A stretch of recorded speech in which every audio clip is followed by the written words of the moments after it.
I'm never normally one for dedicated seasonal projects, and that's usually because I can't get myself organised in time to actually be knitting a winter project in winter. However, at the end of October, I had 2 weeks in bed where I couldn't do anything other than dream about all the projects I hoped to knit. And so I was actually able to use that time to gather all the supplies and find a pattern and everything, so that this winter we are doing a seasonal winter vintage knitting project, and I'm really excited. So the pattern I've chosen, well, first of all, the criteria. Obviously, it has to be vintage because that's my style. Now, unfortunately, vintage knitting patterns are usually thinner yarn weights, lighter yarn weights. So usually 3-ply, sometimes 4-ply, but also often 2-ply, so very fine. And when you were knitting at that smaller gauge, they take forever. So there was just no hope that it would be finished for me within this winter period.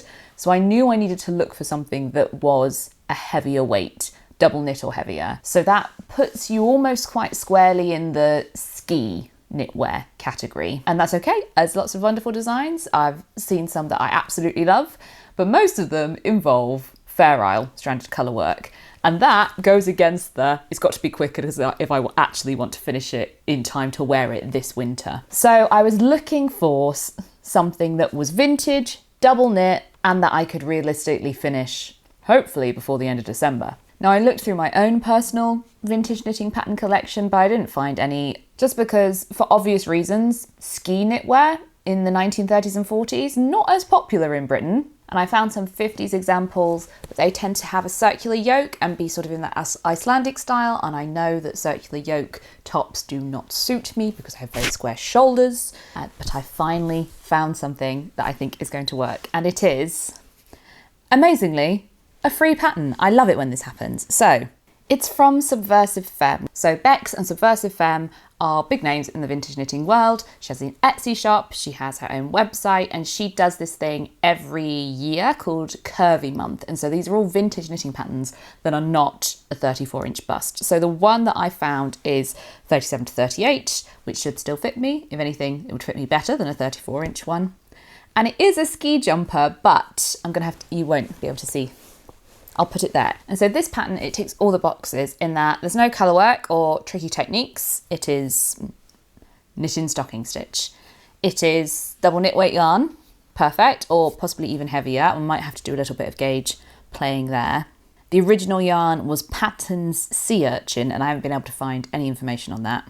And it's from the 1930s, and it's got this military-esque styling, sort of like a nutcracker, and I just really enjoy that for Christmas. I think it's a subtle nod to the festive season whilst still working through the rest of the year. And its construction is a lot of the things I like. It's got set-in sleeves, it's knit separately, so I'm really excited to give it a try. Now, I have bought some yarn, and yes, we'll come on to coupons and rationing and stash busting in a minute. But first of all, partly what appealed to me about this is the fact that the yarn is flecked with white. So it's sort of got like a candy cane kind of feel, but it's green. Or like, I don't know how to describe it. And trying to find a yarn to replicate that was incredibly difficult. And this was the best I could do. Now it's not an ideal shade of green. It's a bit too bright. But this is Drops Cotton Merino. Oh, I thought we had product showcase on. There we go. So Drops Cotton Merino. And I got this in the sale because I have to buy most of my yarn in the sale because yarn is expensive. So it's 50% wool, 50% cotton. So it's very soft. It's not too scratchy. God knows how it's going to wash. But because of the fact that it's a blend, you can see the cotton has taken the dye differently to the wool. And so I've got that flecked effect without, I was looking for tweed yarns. I was looking for barber pole yarns, and I couldn't really find anything that was the right effect.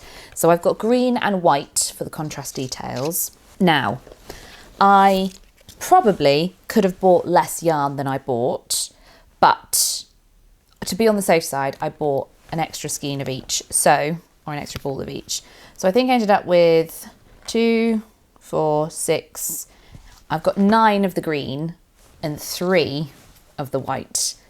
And that, like, this is a £40 project. This is £40 worth of yarn. These were all half price. It's just so scary how it adds up so quickly. So that's 12 in total that I need to add to my stash busting stash. So we were under 100. We were at 99.5, add 12, 111.5. But I am hoping that I will have used all of this up, or most of it up, by the next stash busting update. So it's sort of like one in, one out. Now, in terms of coupons, I am going to do a wider coupon rationing update as at this month, some point in during Vlogmas. But so if you need a reminder, the clothing coupon allocation for knitting yarns containing more than 16% by weight of wool is 1 coupon for every 2 ounces. Now, of course, modern day times, we don't use ounces in this country. We sell yarn by grams. So I have 600 grams of this yarn. Now there's 28-ish grams in a yarn, 28 grams in an ounce, sorry. So I have 21.42 ounces, which is about 10 2/3. Now you could get fractional coupons. I might have to round that and make it 10 3/4. But either way, that's a lot. I hadn't really appreciated, I suppose, and this is double, I suppose that's why vintage knits tend to be a lighter weight, because you just get so much more yarn for your coupons. Because like 10 coupons, almost 11 coupons out of 66 for 1 jumper for an entire year. It's not a very efficient use of coupons. So the way I'm sort of justifying it to myself is that I didn't spend any coupons in like my first quarter. So what's a quarter of 66? 121. So about 16, is that right? Oh no, not a day for mental maths. Yeah, 16.5 coupons per quarter. So I didn't spend any in my first quarter, which does mean that I have 33 to spend this quarter essentially, or an extra throughout the year. So it should be, I feel justified. And this is like a little Christmas treat. I know I have also bought some other things though that I need to account for. So we'll have to see in that video how the coupons go. I'm stressed about that now. Anyway, what I wanted to do today was start swatching for this jumper so that I'm ready to go, can make a start on my Christmas project. This pattern was originally from Women's Journal 11th book of knitting and crochet. It's called Knit for Skiing, and skiing has a hyphen in. I always find that interesting, the sort of linguistic development that you get. I know it's like nearly 100 years ago now, but when did we drop the hyphen in skiing? And it's described as, so smart for sportswear are these bold white stripes in front and on the sleeves. Note the knitted buttons. It's going to be exciting. So they called for 12 ounces of patterned sea urchin wool in green and white mixture and 2 ounces of white. And they want 1 pair of Millward's Phantom knitting needles. I wonder whether that means they're celluloid. I'll have to look that up. So they want number 8 and number 11 with a spare number 8 knitting needle pointed at both ends. And a belt. Oh, I need to get myself a belt. Okay. So number 8s are 4mm and number 11 are 3mm. So that's fair enough. I've got those. We start with the back. Tension, there it is. Worked at a tension of 5 stitches to 1 inch in width. The jumper will be suitable for a 36 to 38 inch bust size. So that's why I think really that sea urchin's yarn was a bit bigger, because a bit chunkier than double knit, because normally at double knit you get 5.5 stitches to 1 inch. So I'm going to start with my swatch with a 4mm needle and see how I get on, and if I have to go up a needle size. Oh, I think we've only got 4.5. I don't think they do 4.25, do they? Yeah, I think number 7 is a 4.5. All right, okay. Well, let's make a swatch and see how we go. Very important before we get started. Zimtsterner. Couldn't find them in Lidl this year because they'd called them something like almond and hazelnut cinnamon stars. Really, really selling it there, aren't they? Lidl's been in this country for like 20 years. Why are they only now Anglicanising the names of all the things? Even I think the Leibkuchen, they don't Anglicanize. But even the Speculatius now just say spiced biscuits. We've been eating them for 20 years in this country, Lidl. We know what they are. We can cope with speculatius. Although I did hilariously have a friend who offered me a leb couchon at Christmas once. And I was like, a what? A leb couchon? No, I did not let them live that down. So at 5 stitches to an inch. Oh, is this terrible framing? Sorry, love. At 5 stitches to an inch, 4 inches, 10 centimetres would be 20. So 2, 4, 6, 8, 10, 12, 14, 16, 18, 20. So let's do 2 salvage stitches either end and do 24. There we go. Perfect. I was going to look up what that Philomena thing was, wasn't I? And they were called phantom knitting needles. Millwood's phantom knitting needles. An eBay listing. Oh, I have some of those. Well, my mum has some of those. They're just metal. All right. Let's get comfy. So yes, I like to knit on straight metal needles. I know not everybody does. That is your prerogative. For me, my tension is better. I find they hurt my hands less. Don't ask me why, because they're heavier. And I am reminded once again, as I knit with number 8 4mm needles, they just feel so different in the hand to any, like knitting double knit weight feels so alien to me now. I do so much teeny tiny stuff that double knitting feels mammoth. I have no idea if this colour will suit me because it's quite a bright green, but I like jewel tones, so I'm hoping that this will sort of be emeraldy in effect. It's one of those mornings this morning where the ice is not thawing and it's just so foggy. You can't even see the top of the hill. And it's rarer and rarer in my lifetime that we get these sort of mornings. When I, even 15 years ago when I was going to school, I remember getting up at 8 o'clock and it was still -4, -5. And going out to break, which I think our mid-morning break at school was like 10:35, 10:40 or something. Then we had 20 minutes till 11 o'clock when lessons started again, and it would still not be icy, and it has never been like that. Like, I can't remember it being icy at 11 o'clock at any point in the past 10 years. It's my way of saying it's fucking freezing today. So like a lot of vintage patterns, there's no row gauge for this pattern. So I'll just have to, I'm not worried about if I don't get row gauge. I never worry about if I don't get row gauge. I just knit it to be a bit longer. So we'll see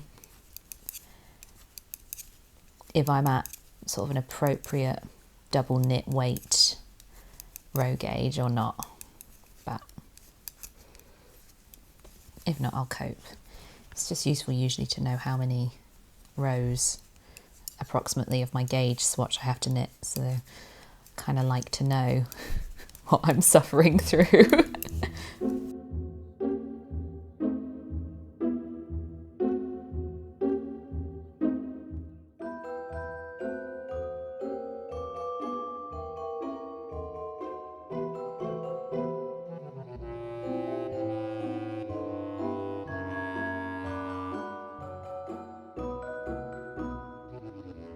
Okay, we finished knitting.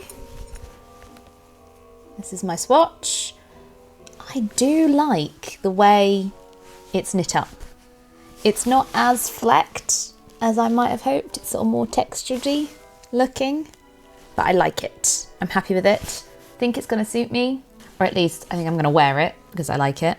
So it's rolling quite a lot. So I'm going to do a gauge measurement without blocking it and then blocking it and see. that end of sentence. Had a brainwave, borrowed Woody's set square, and it's close enough. Yeah, like that. That's 10 centimeters.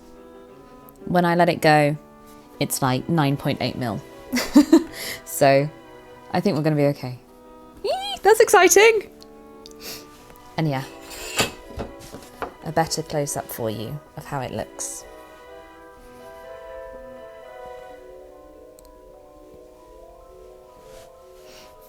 And it feels lovely.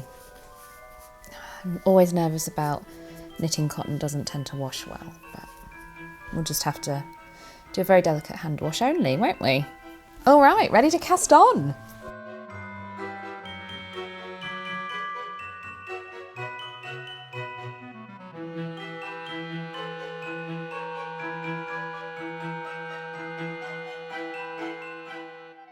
Literally the second I switch the camera on, a neighbour starts with a chainsaw. Anyway, I'm stopping now for some lunch, but this is how far I've got in sort of my first reading sprint. I've been watching knitting. I've been watching Hannah Witton's reading blog based on star signs, which is really interesting for me because I'd read 2 of the books, so I was curious to see what she thought of them. But yeah, I'm just doing a little bit of shaping. I quite like the fact that it starts with a little ridge, a little pearl ridge there. And so far, knitting up. Lovely. I'm going to stop now and have some lunch, and we'll see how much else I get done today. Hello. Awkward angle, I know. Sorry. I'm resting you on the bed. It's 2:30. I have a Zoom doctor's appointment in half an hour, and this is always the worst time of the day for me. It's also, it's just so cold. It's bitterly cold. So I'm going back to bed, basically. I've got my wheat bag on my shoulder. I've got my knitting. And so I'm going to sit here and knit, basically, and take it easy. Let's see how the doctor's appointment goes as to whether I feel like talking to you afterwards. But I will at least show you, even if I don't talk to you, how much progress I made today for a sort of end to day 3. Is it today? Yeah, day 3. So, wish me luck. Hey Pooch, not happy with your starring role, eh? You going to bed?